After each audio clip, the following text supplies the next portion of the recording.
Much, Alana. 2 weeks ago, we showed you the history of the Lagoon Amusement Park. It was not alone in the early days. One of the most popular Salt Lake area amusement parks was at 7th East and 27th South. It had rides, a motorcycle racetrack, and a floating concert stage. All right. Well, years ago, Craig Worth found a few folks who remembered the place that's now been gone 100 years. Craig has the pictures, the newspapers, and the story of Wandamere Park. Nibley Park is Utah's oldest public golf course. It dates back to 1922. But we go back before that. We go back to when it was the magnificent Wandamere Amusement Park. What a place. 2 lakes were at the center of the fun, and a contraption called a shoot the chute that sent a boat sliding down a track and then had it slam into the water. Great fun.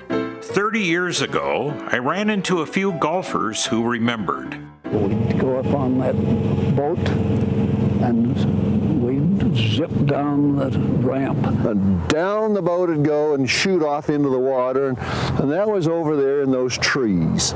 Yeah, and we'd hit the water and splash all over, and I thought it was great, of course. For those wanting a bit less adventure, there were rowboats and a place to park them while you took a stroll. You could imagine what a peaceful place this was. The old cottonwoods still give you a chance to think about the past use of this land. There was a complicated lock system that brought a person from one lake to another. There was a iron wheel this big around that you could pull and turn, and it would move the door back and forth. And at night, operas such as this, the HMS Pinafore, filled the lake air with song on a stage that floated over the lake, an amazing place. Now it's a lake that runs along the first hole of the golf course. A centerpiece was the Great Bridge, done in elegant lattice work and adorned with flowers on each end.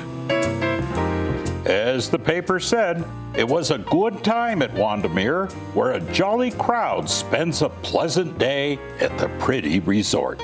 Beautiful Wandamere, even nicer when you could save the 25-cent admission, like when the Newsies were given tickets, or like the Arbac Department Store Day in 1913. 40,000 showed up. Yes, that was 1/3 of the whole town. This was a fancy place. And believe it, you dressed up to come here. Whether you were a young boy crowded into the line for the shoot the chute, or if you were here for a picnic lunch. And it was a great place for lunch. Oh, but it wasn't all a quiet place of peace. Somewhere out there, buried by the golf course, was this, a motorcycle racetrack. Advertised at 100 miles in 100 minutes, over 1,500,000 feet of lumber. Professional racers roared around the track while 3,000 fans stood above them and cheered. Riders burned rubber around the steep banks. Motorcycle racing was the rage, and it went well into the night under the lights. As you can see, the bank is a little higher up here. I suppose that was the top of the race, and it went right on around. The town had its favorites. Who could catch the Wandamere Speed Merchant? It was for keeps, lots of money and dirty tricks. There was the famed race, where one racer had a sawed axle break in a mystery designed to practically kill him. It must have been something. Everything from motorcycle racing to opera, all day and night, and thousands of people, all 100 summers ago. Crowds got here by streetcar. It was the end of the line and pretty much the outer limit of Salt Lake City.